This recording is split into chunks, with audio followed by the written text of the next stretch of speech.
Welcome to the Integrated Schools Podcast. I'm Andrew, a white dad from Denver. And I'm Val, a black mom from North Carolina.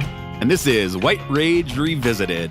And listeners, you were probably not expecting to hear from us today. We are dropping into your feed with a special bonus episode just 6 days away from the election coming up.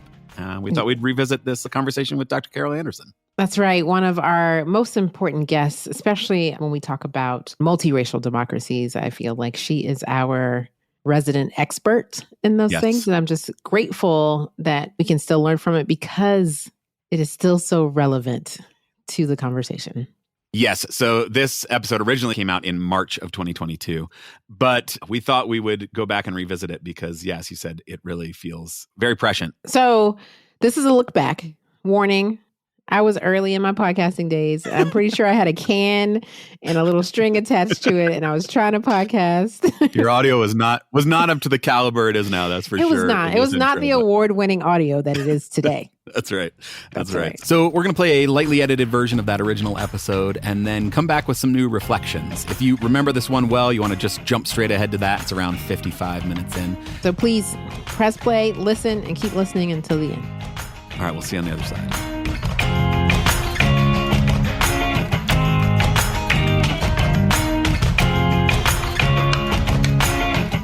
Val, I am not excited for this one. Wow. I'm totally excited. Right? It's hard not to be excited to be in the same virtual space with the Dr. Carol Anderson. It was great to have one of my favorite teachers on to talk to us. And I continue to learn so much from her and her work with every conversation. Yeah. So for anybody who doesn't know Dr. Carol Anderson, she is the author of White Rage. White Rage is a book that actually, if I'm being totally honest, I initially dismissed a little bit because I thought that it was going to be another book about white people's feelings about anti-racism work. And finally, my sister actually was like, you really have to read this book. And it blew my mind. Yeah, you were definitely wrong on that one. I could not have been more wrong. I was totally wrong about the book. And what she writes is that white rage is not about visible violence, but rather it works its way through the courts, the legislatures, and a range of government bureaucracy. It wreaks havoc subtly, almost imperceptibly, too imperceptibly, certainly, for a nation consistently drawn to the spectacular. It is not the Klan. White rage doesn't have to wear sheets, burn crosses, or take to the streets. Working the halls of power, it can achieve its ends far more effectively, far more destructively. White rage happens in response to Black excellence, to Black folks working outside of the stereotypical lane that they are supposed to be in. And white rage is brutal. Yeah. It's a must read. It's a must share. And so I'm really glad that we're talking about it and sharing it with the Integrated Schools community and broader audience. Yeah, she has a gift for making really complicated things really easy to understand, such that all of a sudden you find yourself enraged and you don't really know how it happened. I think her definition of white rage, I mean, it's hard, and it feels a little easier to wrap my mind around today. But this book came out in May of 2016. Like, this book came out before Donald Trump was elected. And, and afterward, at the end of the book, she anticipates Donald Trump and says, like, this is white rage. This is what's coming. This is what happens in response to a Black president, in response to the civil rights movement, in response to the Brown v. Board decision, in response to Reconstruction. This is what happens. I'm pretty sure I read it in 2016, if not early 2017.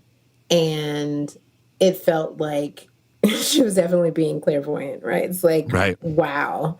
And if we think right now about book bans and the anti-CRT, being a response to what I believe the widespread support and anti-racism protests that happened in the summer of 2020, right? So we have all of these people, not just Black people, but a multiracial coalition of people out here talking about racism and what they're against. And so now the rage looks like, well, we can't keep teaching them this stuff because then they'll be out in the streets protesting again, right? So that is how I am seeing white rage today.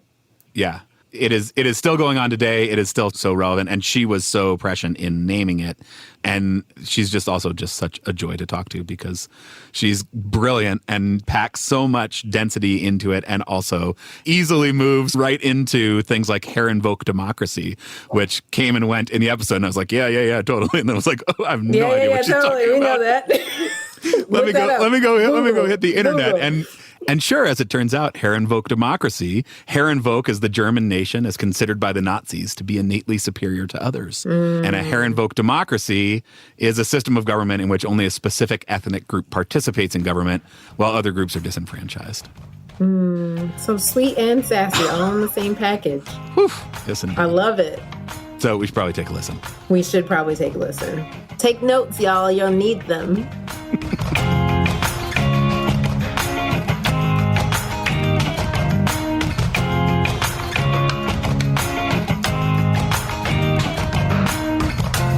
Hi, I'm Carol Anderson. I'm the Charles Howard Candler Professor of African American Studies at Emory University. I'm a historian, and I've written several books. The most prominent, I believe, is White Rage, The Unspoken Truth of Our Racial Divide. I've also had One Person, No Vote, How Voter Suppression is Destroying Our Democracy. And my latest book is The Second, Race and Guns in a Fatally Unequal America. Yeah, just the titles alone. I know. Do you ever sleep? Because those have all come out in the past, 4 or 5 years. Right, while I was chairing the department. Wow. So that's a no. You don't sleep. Right. I do not recommend it. I do not recommend it. But I felt the fierce urgency of now. Right. The kind of crisis that this nation is in and how illegible the forces were that had brought us to this point. And one of my gifts is making the illegible legible. And so I stepped into that realm to make these things like, well, how did that happen? How did Philando Castile die? Why did he die? How did Donald Trump win the election? How is it that we had the election of Barack Obama, where we had we have crossed the racial Rubicon. We have overcome. Woo! Right? How did 2 elections then lead to the election of Donald Trump? And I smelled Donald Trump coming in White Rage. The 2016 election hadn't occurred yet. But in that epilogue, I start off with him. I knew what White Rage looked like. The absolute anger that African Americans had advanced so far. So there was this rage that there was a Black man and a Black family in the White House. Rage that he was competent. Rage that they could not find a scandal. Lord, they looked. He did wear that tan suit. I mean, that was... and he had Grey Poupon mustard, right? Right. And they were hunting.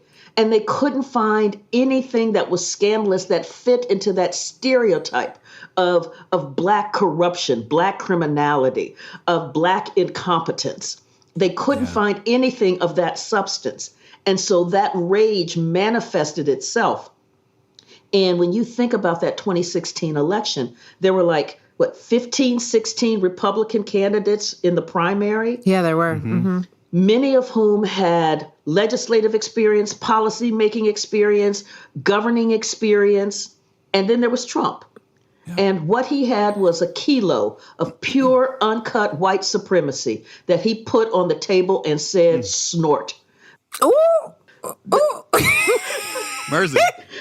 So when you think about a nation that is so angry that there is a competent, effective Black man in the White House, that just drove that rage toward getting in there a full-blown white nationalist. Yeah. Yeah. Well, that's an intro. Let's not ease our way in. Let's jump in with both feet for sure. Ease on down the road. That's it. Can you take us back a little bit to why do you care about this? How did you come to find yourself as a historian focused on policy and the history of policy? Why do you care? I care because of how I grew up and where I grew up. I grew up in Columbus, Ohio, and it was watching my neighborhood devolve into the hood and knowing that the people who lived there were checking all of the Americana boxes, God-fearing, hardworking, loved their families, did everything that they were supposed to do. And that was not enough to see the destruction of that community, to see the disinvestment in that community, to see the fleeing of grocery stores, seeing the schools not function, and seeing the lack of responsiveness of the governing bodies to the desolation that was happening in that community. So watching the city basically abandon that community and then hearing the news go on the Near East Side today, and making the ills that were emanating out of that community being described as solely based on individual choices. And not on the kind of systemic racism that community faced. That's where my vision, my anger, my drive to understand this thing really comes from. When you're seeing folks who are doing everything that they're supposed to do, and they are getting mowed down. I can't imagine that you want to spend your time immersed in the things that you're teaching us about. And I also feel like you don't have a choice. This feeling like a mission, right? Can you talk a little bit about like how that feels? To those to whom much is given, much is required.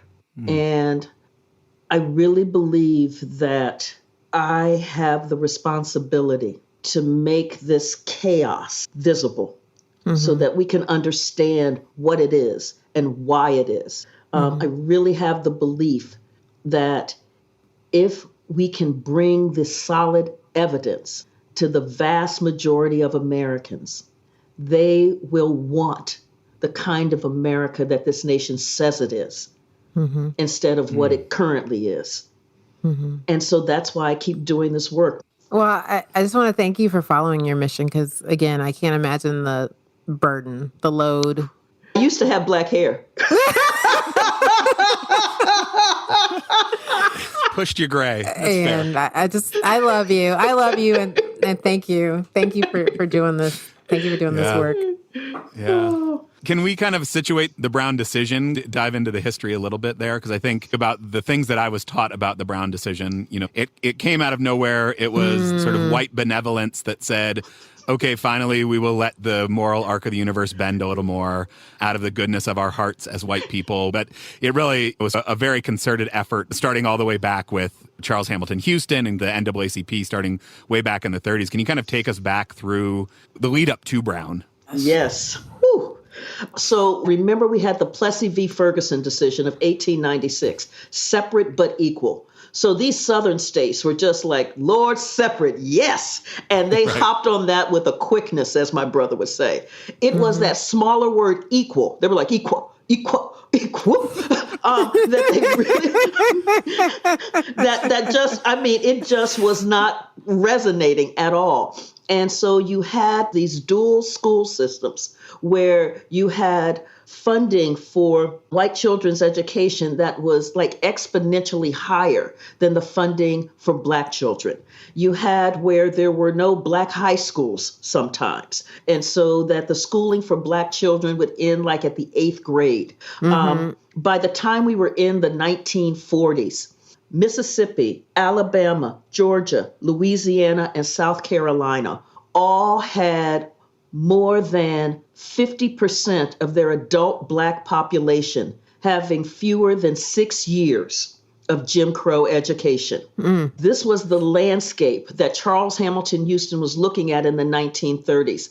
He was like, if they want separate but equal, then Lord, they're getting ready to get it. Right. And it was equal that was the Achilles heel in that constitutional framing. And so he went after you. If you want separate, you're going to have to pay for equal. And so you saw this really deliberate strategy to compel these states to deal with equal. After they had really laid the platform for how unable these states were to meet that benchmark, then they went after, well, so what you can see is that separate but equal doesn't work. And that the ruling itself is unconstitutional. And so they glommed together several cases out of Delaware, out of South Carolina, out of Kansas. That was the Topeka Board of Education. And they went for it.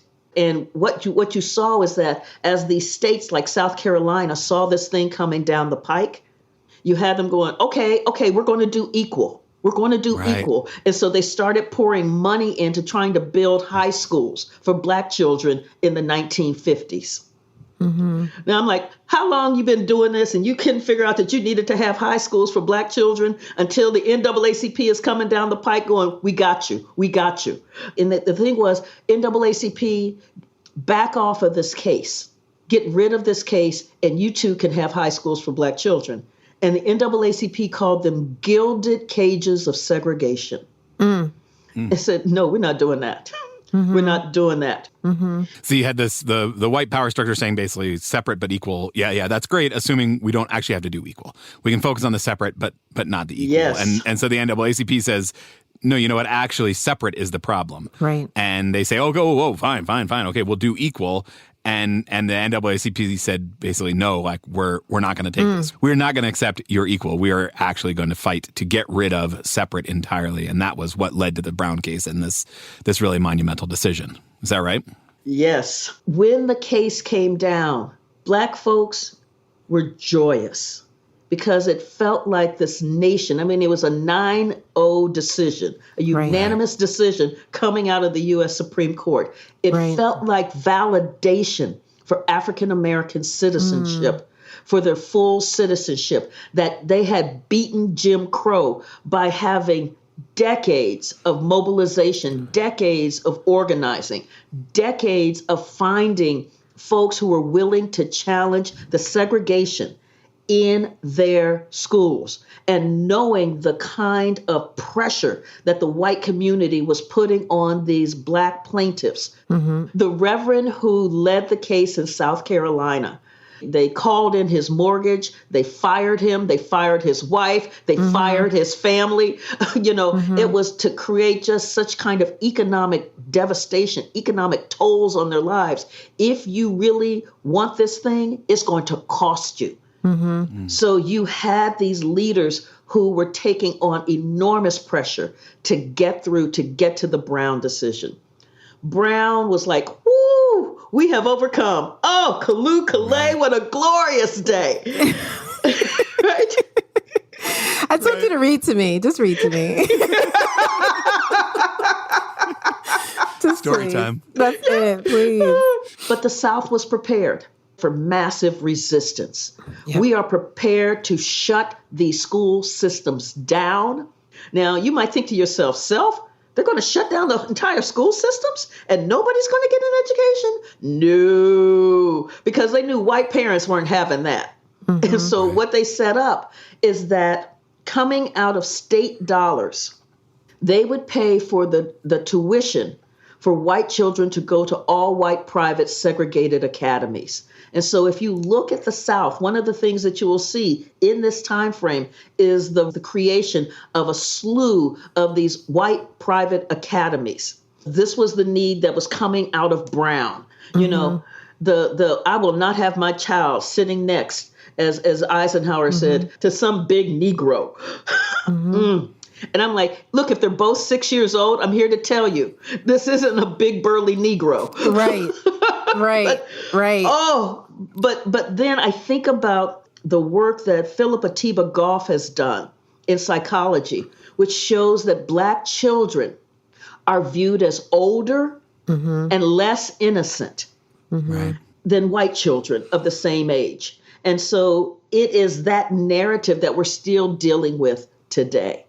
What we see in Brown, though, is this joyous moment of where Black folks think that they have gained full American citizenship.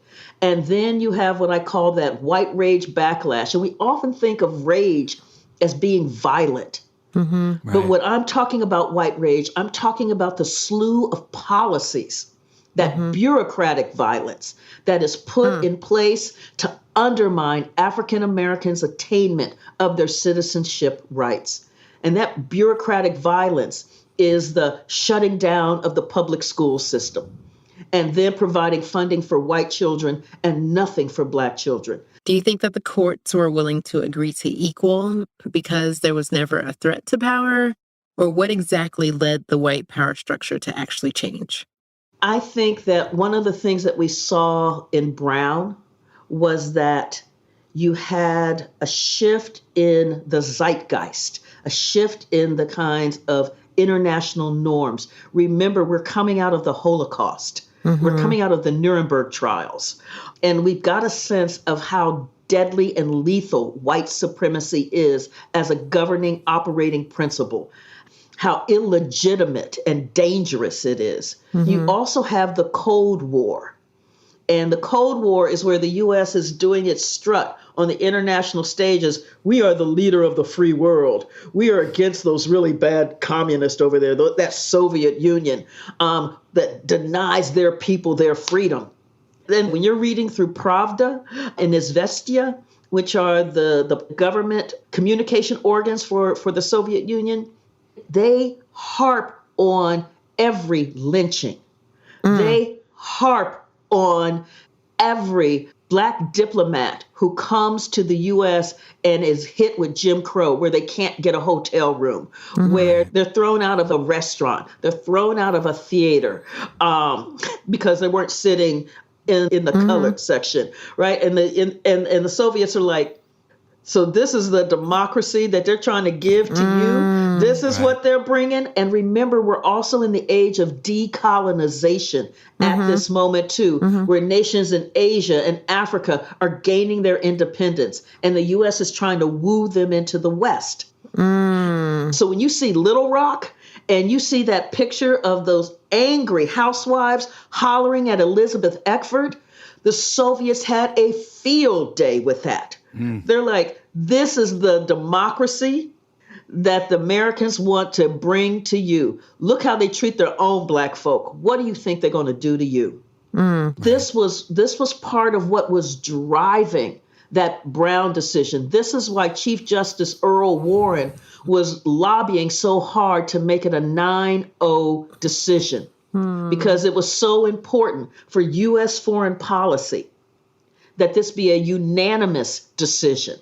Not for the rights of Black kids. Right. Not for the education of Black kids. So I'm like, Dr. Anderson, are you telling me like this had nothing to do with Black kids at all?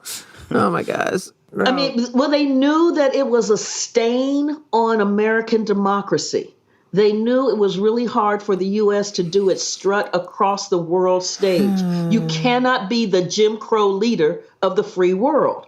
Right. One of these things is not like the other. Right. This was the imperative that was pushing this. So this was the imperative, this push for full citizenship rights. Finally, the court says, okay, separate is in fact inherently unequal, but this was at least in part due to foreign policy concerns, not so much for the rights of Black kids. So, maybe the result works out, but the reasoning wasn't quite what we would hope. Right. But the case was in fact decided 9-0 in 1954. Like what happened? How was that not the beginning of change? How did Brown get, quote, burnt to the ground, as your chapter in White Rage is called? Because, I mean, it feels like it started pretty much right away. You get the implementation decision in 1955. Which just says, with all deliberate speed. Right. Now, work with me here. 1865, we have the end of the Civil War. We've got Reconstruction. Then we get the collapse of Reconstruction, the Redemption era, and then the Jim Crow era. There have been decades to get this thing right.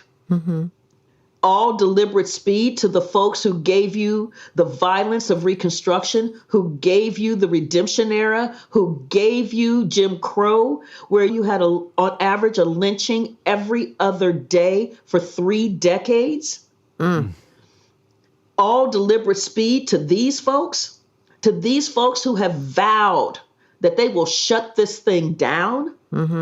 And that's how you end up in 1963. I think you're right. Not one Black kid went to school with a white kid in South Carolina, Alabama, or Mississippi 9 years after Brown v. Board passed. Right. 9 years after the Supreme Court supposedly said it is constitutionally not allowed to have separate education. Right. All deliberate speed for my grandmother, who desegregated her school as an educator, was 1973. She was the first Black educator at her school in Southwest Florida. That's what I mean. So remember after the 1896 Plessy decision, the states moved with a quickness to implement Jim Crow through everything. So you had separate Bibles to swear on in court. You had separate Coke machines. You had separate cemeteries. I mean, I have family members in still segregated cemeteries. And like the idea that we have to do that, it's beyond anything I can comprehend. Right. And it gives you some sense of how steeped in racism, steeped in the values of segregation these states are. So just to say, with all deliberate speed, Thurgood Marshall and God love a duck, just... Okay, that's not a direct Thurgood Marshall quote, but you could basically hear him saying that, right? And he was just like, you let him off the hook. Yeah. You didn't give them a timetable. You didn't put any kind of mechanism in there to compel them to do this.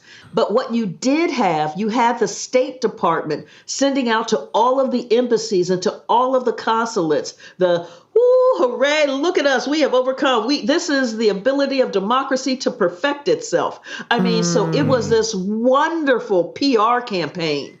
But then the reality of it is that you did not have Black children getting a quality education.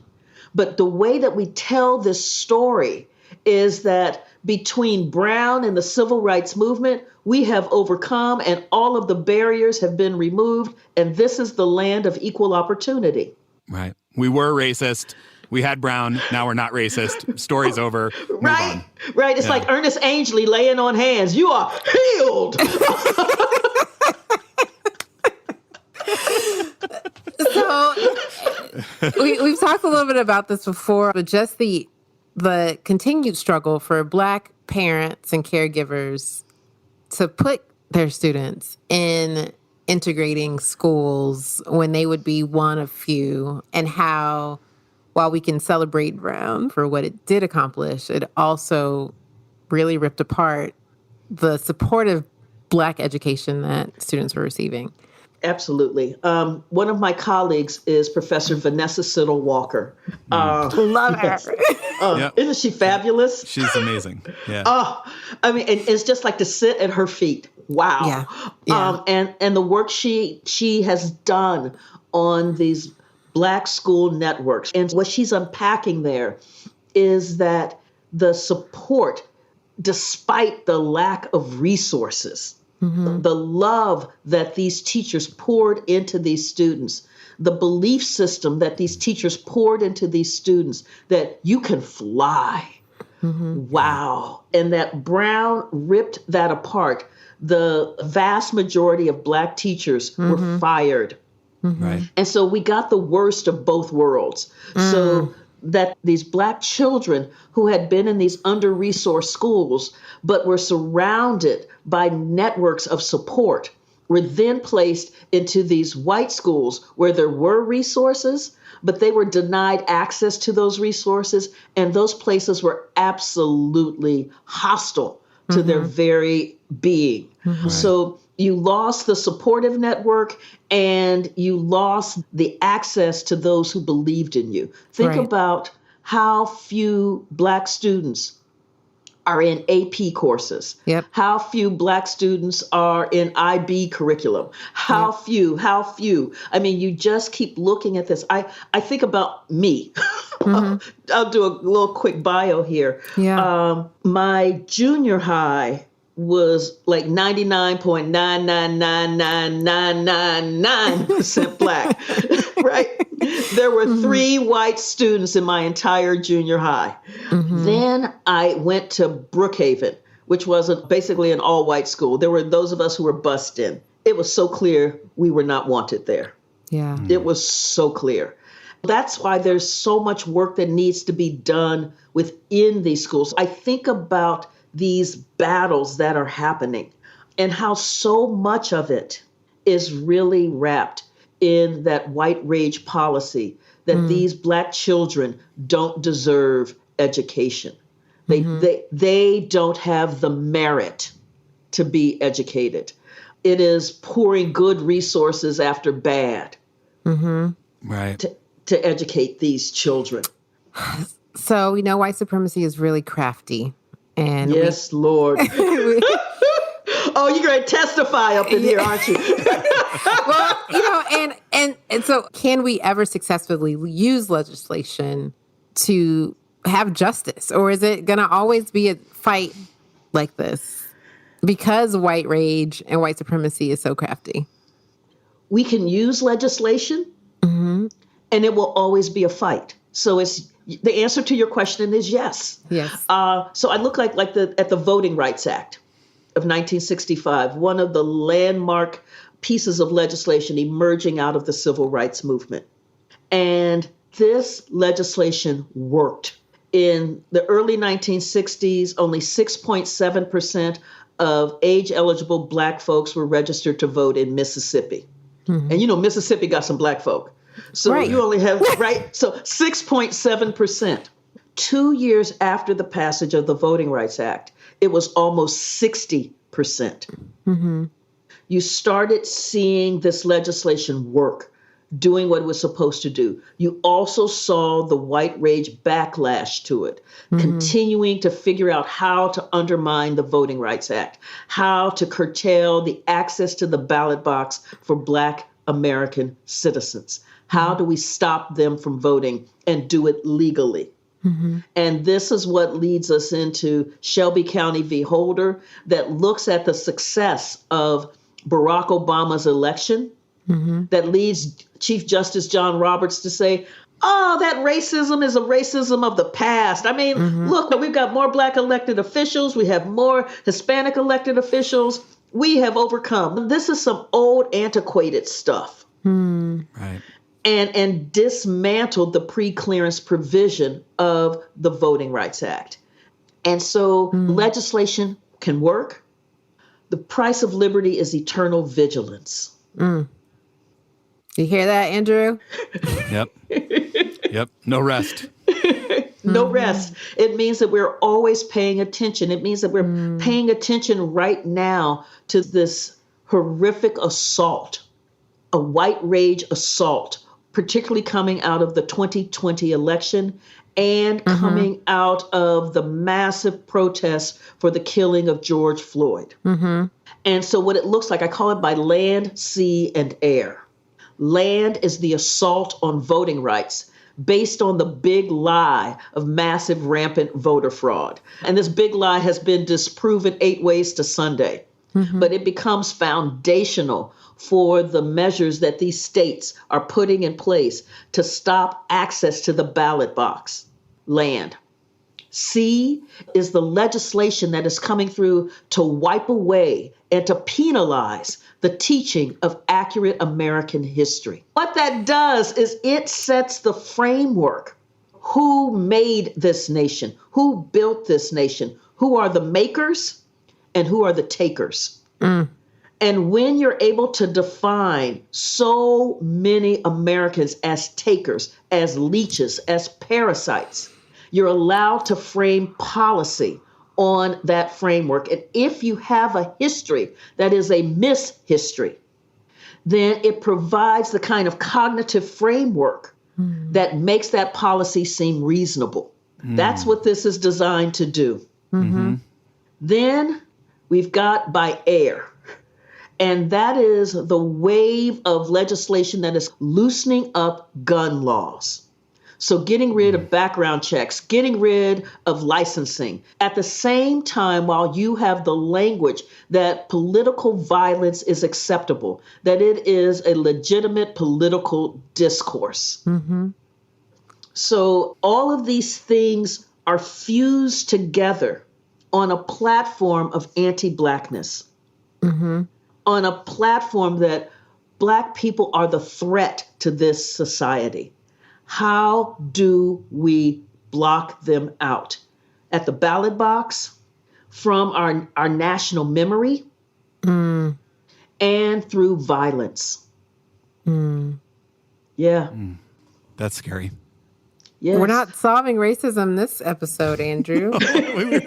we were supposed to. But this is why we fight. This is why we fight. Yeah. And it's knowing that these things look disparate, right? So you hear the talk about voting rights, and it's over here on this shelf. And you hear the talk about the anti-1619 project and the anti-critical race theory. And we don't want to teach divisive topics that will make white children feel uncomfortable. And then you hear the piece over here about gun laws. And we've got to defend ourselves. So they sound like they're three separate things, but they're all interconnected. Yeah. Typically, and I think you mentioned, like, white rage is not usually interpersonal violence, but it's just working within the system to create more violent structures.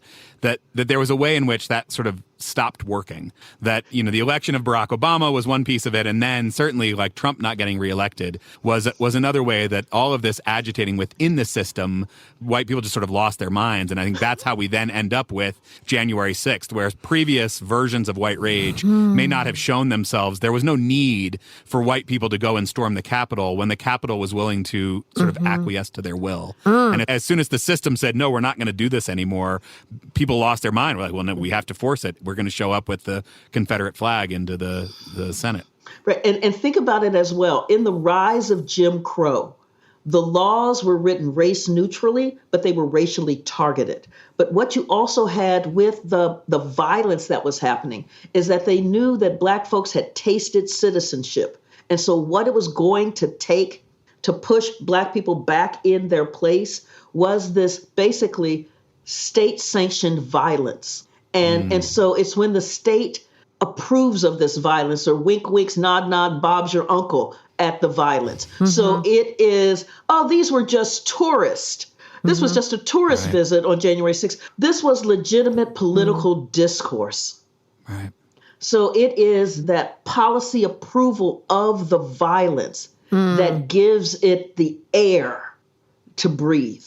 When you don't have accountability in the system, it runs rampant. Yeah. And that's sort of what we saw in the wake of Brown as well, right? I mean, you talk about the shift from massive resistance to passive resistance, that we sort of changed language. I think about Elizabeth McCrae's Mothers of Massive Resistance, and this kind of the idea that we changed the language to be more race neutral. We changed the language to have this kind of vibe of respectability, that these are, you know, he's a senator, like he's saying these things. It must be legitimate and part of the national discourse in a legitimate way. And then that kind of creates a permission structure particularly for white folks who may not feel particularly tied to that. I mean, one of the challenges of not knowing our real history is, like, we don't feel connected to those threads. We say that was then and this is now. And then it allows it to continue in kind of a race neutral context, but with the same outcomes. Wunderbar. I mean, nailed it in one. I mean, so it is where we talk about freedom of choice. We talk about neighborhood schools. Who could be against neighborhood schools? Who could be against freedom of choice? I mean, these are bedrock American values. It's Americana. It is amber waves of grain. It's the language that is used to cover white rage, to make it acceptable. It's what Lee Atwater, who was a political strategist for Ronald Reagan, said. In 1954, you could use the N-word and it didn't hurt you. By 1968, you couldn't. It backfired. And so we started talking about more abstract things like taxes or forced busing or states' rights. And he said, and the whole point of that was that Blacks get hurt worse than whites. And so think of that framing is that Blacks get hurt worse than whites. It means that whites are collateral damage in these policies, because then whites who get hurt with these policies become the fig leaf to cover that. No, how could this be a racist policy? White folks got hurt too. Yeah, there are white people in jail. Our criminal justice isn't discriminatory against Black people. There are white people in jail. There are white people in under-resourced schools. So the whole point is that Blacks get hurt worse than whites. And so when you see that as a public policy framework, what you see is white rage operationalizing itself.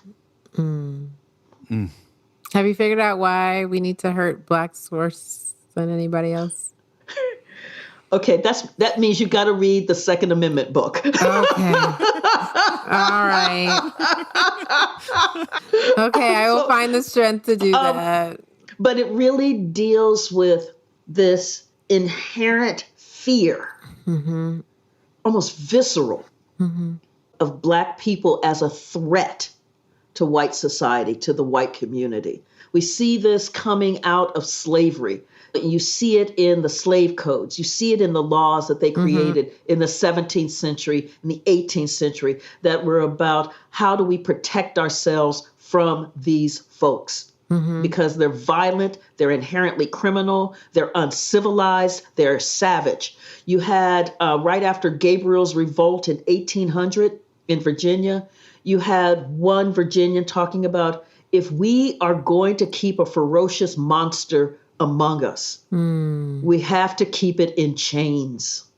And so this is the through line that then has Michael Brown being described as a monster, that has Eric Garner being described as a beast, that has the defense attorney in the Ahmaud Arbery killing describing him with his long, dirty toenails, which is to say a beast, right?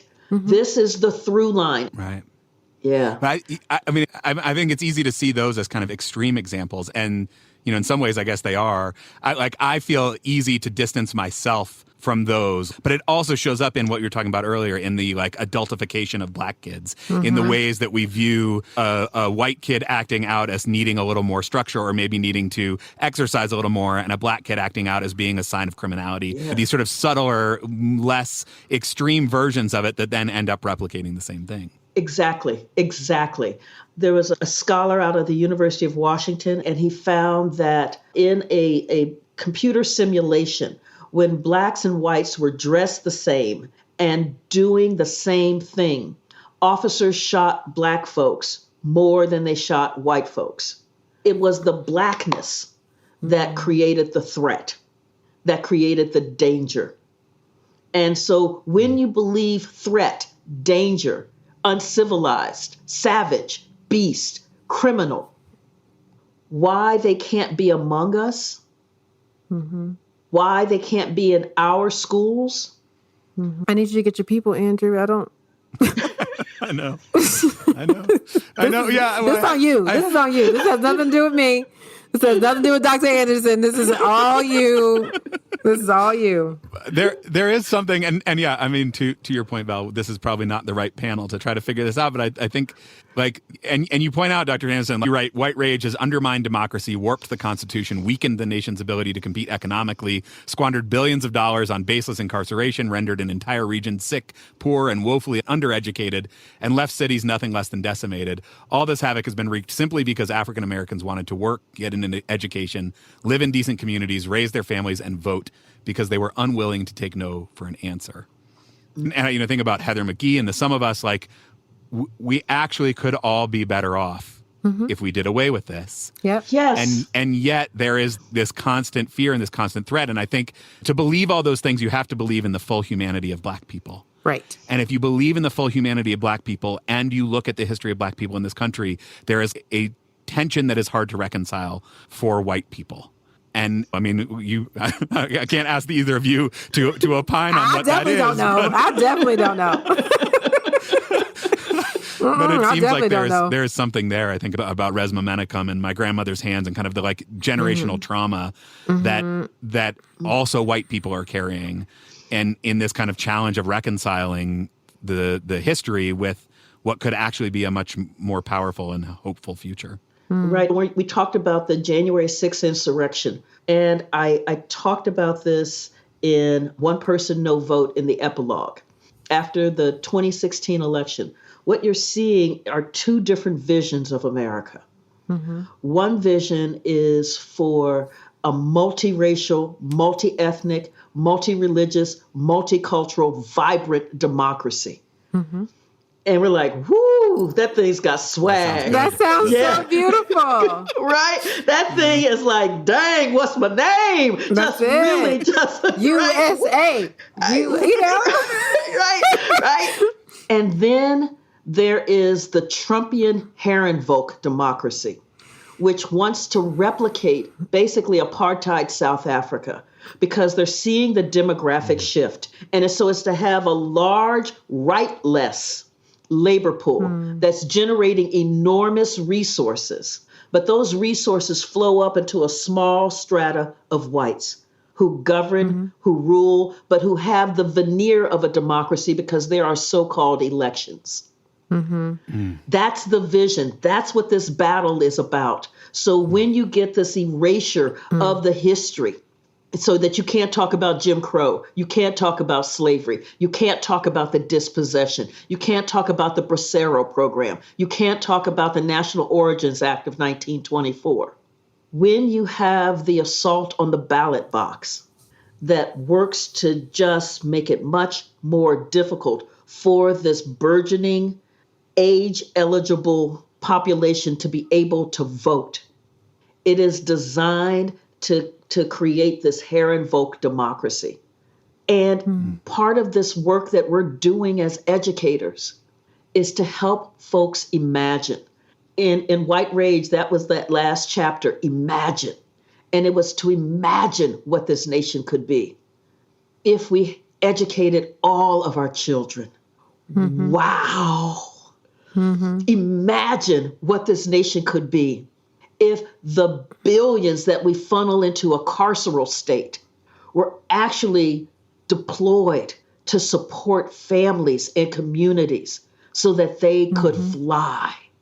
Imagine what we could be if we had elected representatives who were actually representative of the populations, right? And so what they were responding to was climate change. What they were responding to was a vastly unequal criminal justice system.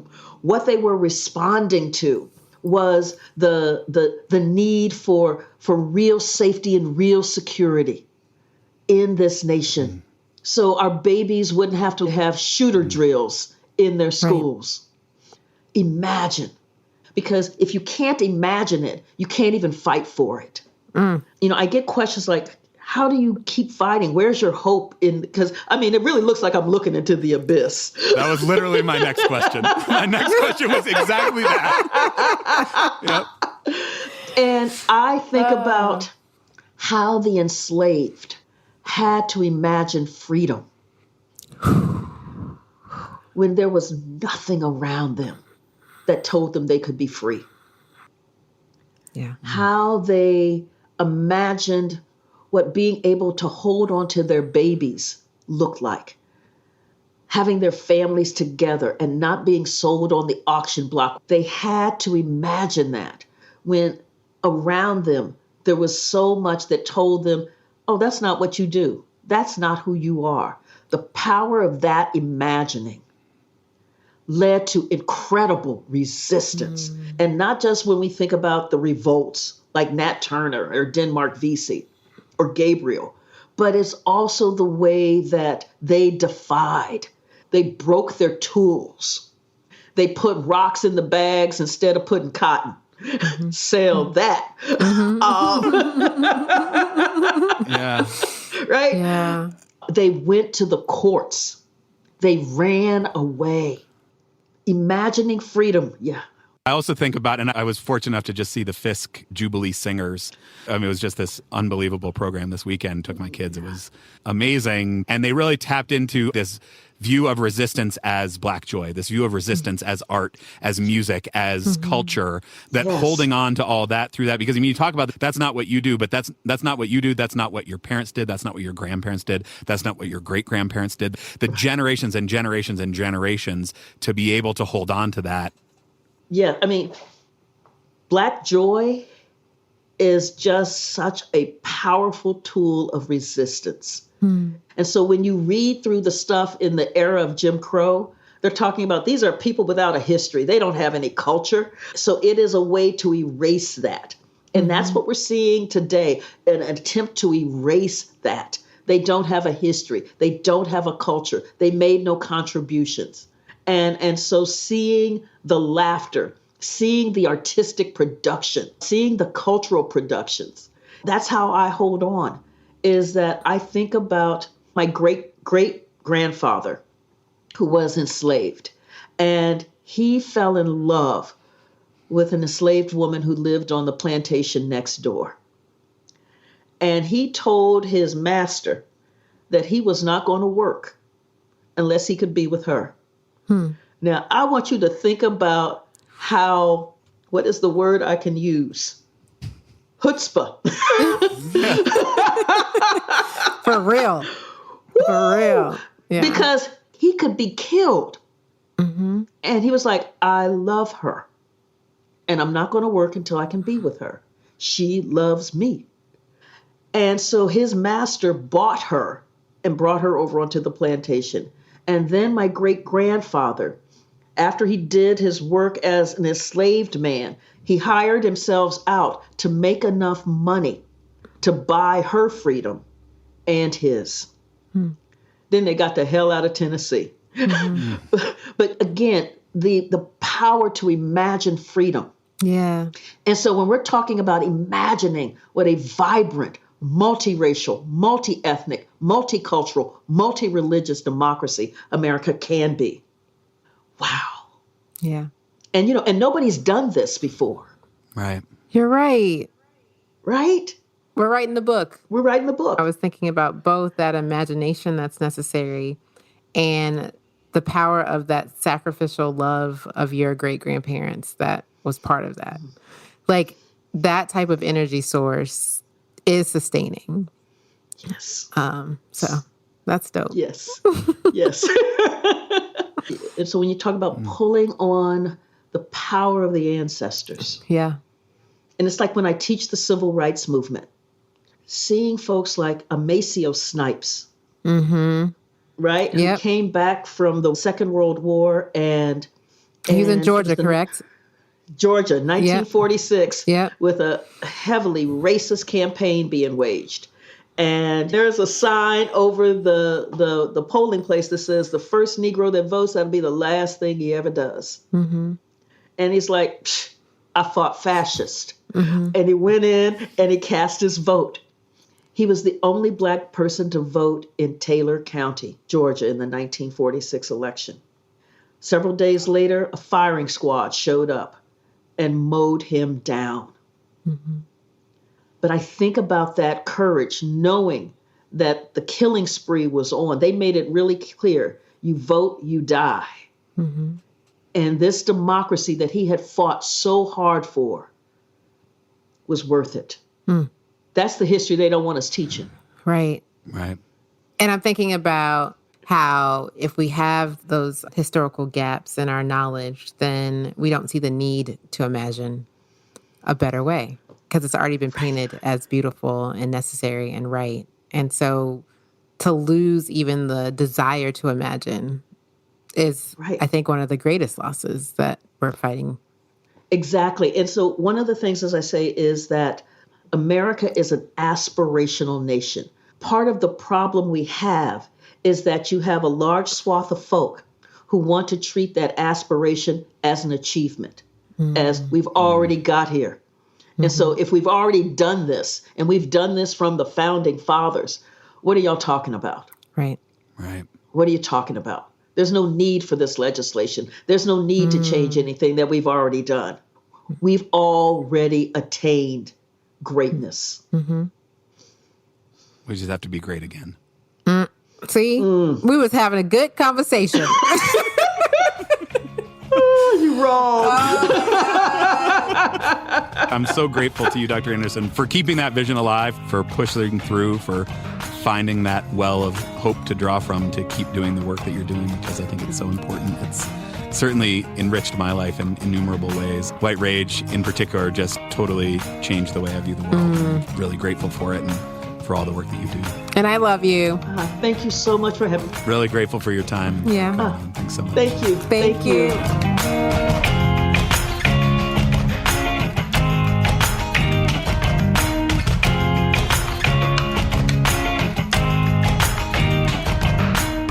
So back in October of 2024, Val, what do you think? You know, for whatever reason, I don't go back a lot to listen to our old episodes, right? Yeah. You know, we're always working on the next thing, and actually revisiting that episode took me back to a time, and I feel like I have certainly grown in my understanding of our nation, of our practiced values, of what it looks like to be on the receiving end from a policy standpoint of white rage policies, to be able to try to work through and try to keep progress going. Even, for example, in our podcast, we're how do we keep encouraging people not only to just learn, but to do and to take action around these really important things. And I apparently have some unresolved trauma around elections. Yeah. You'll listen to this a couple of days before the election, but you and I have had the opportunity to vote already. Yes. We're very proud of being voters. However we do that, whether it's going to the polls for early voting or casting our mail-in ballots, it's something that I honestly couldn't wait to do. Yeah. And I couldn't wait to do that because I feel like it is as much our responsibility as eligible voters in the country to make our voices heard around what our values are. Yeah. And I think we have more than enough evidence and also more than enough feelings of alarm to know that this is another serious election. Yes, that feeling of election trauma is real. It certainly feels like the stakes always feel high. They feel particularly high right now.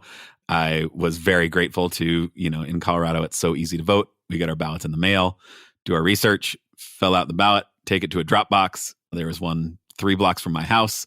I channeled some of that anxiety into filling out my ballot and turning it in as soon as I could.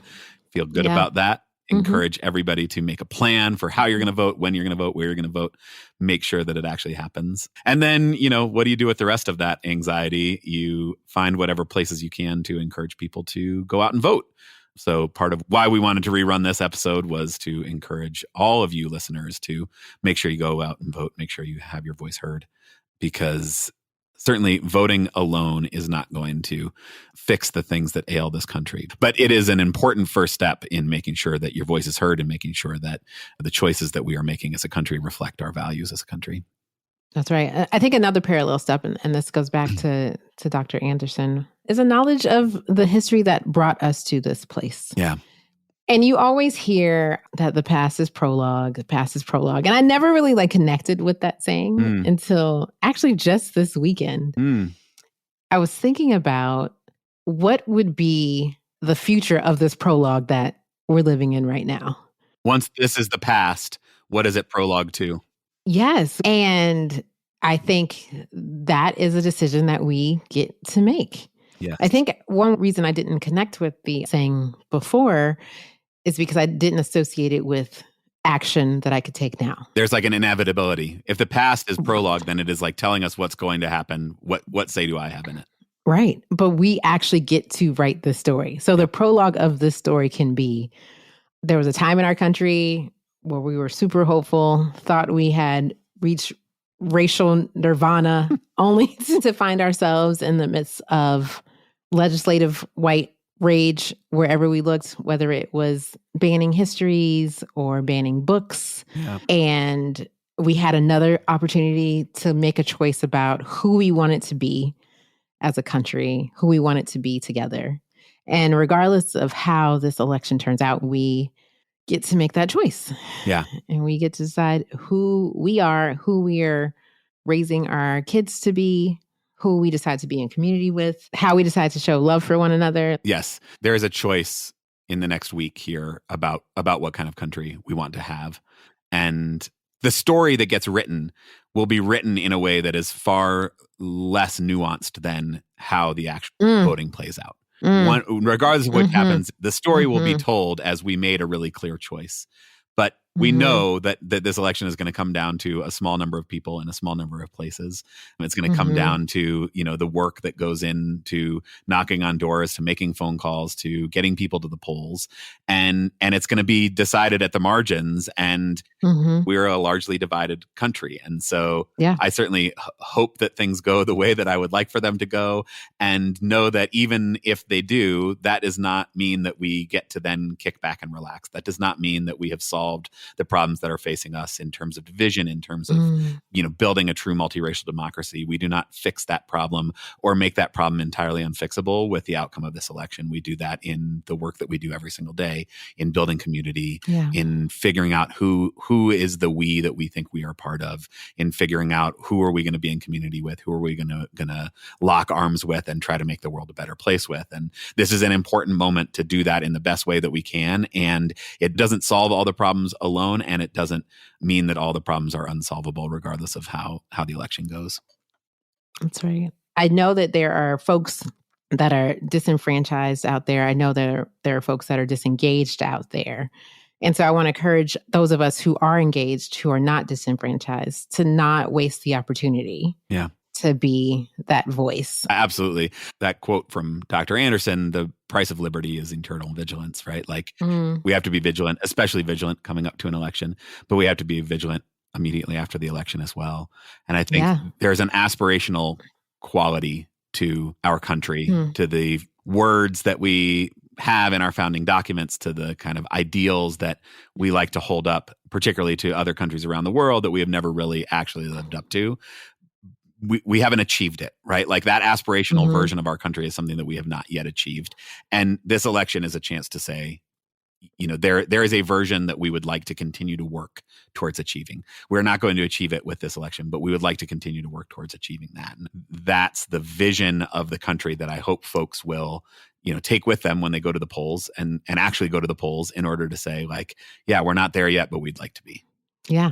Just know, listeners, that Andrew and I will be on the other side of this, still having these conversations with you, still trying to navigate what it means to do this work in every context together. Yeah. And that's what we're committed to. Yep. We'll be here. We will not be here the day after the election, but we will be here 2 weeks from today, if you're listening to this on the release date, with some more great conversations. So grateful that we got to have Dr. Anderson on.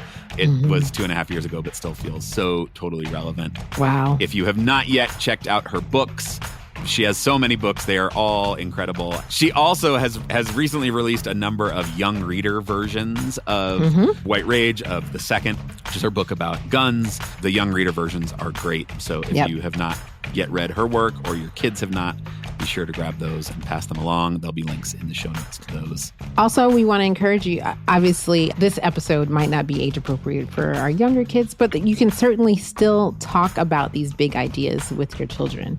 I know my kids were very young at the first election of President Barack Obama. But we were still able to find ways to talk about it as engaged citizens. We were always active, voting, donating to issues that matter to us.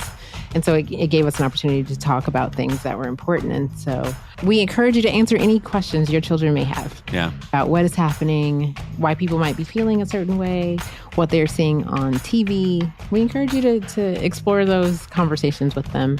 Yeah, there will be lots of big emotions going on, and our kids will certainly be aware of that. And so giving them some context to understand it will definitely be important. Yep. Whew. Well, here it goes. We'll see what happens. Our only call to action for you today, listeners, is to go vote. Find your polling place if you've not already. Make a plan. Bring a friend. Go and make sure your voice is heard. That's right. Val, it is a pleasure as always, an honor as always to be in this with you as I try to know better and do better. Until next time.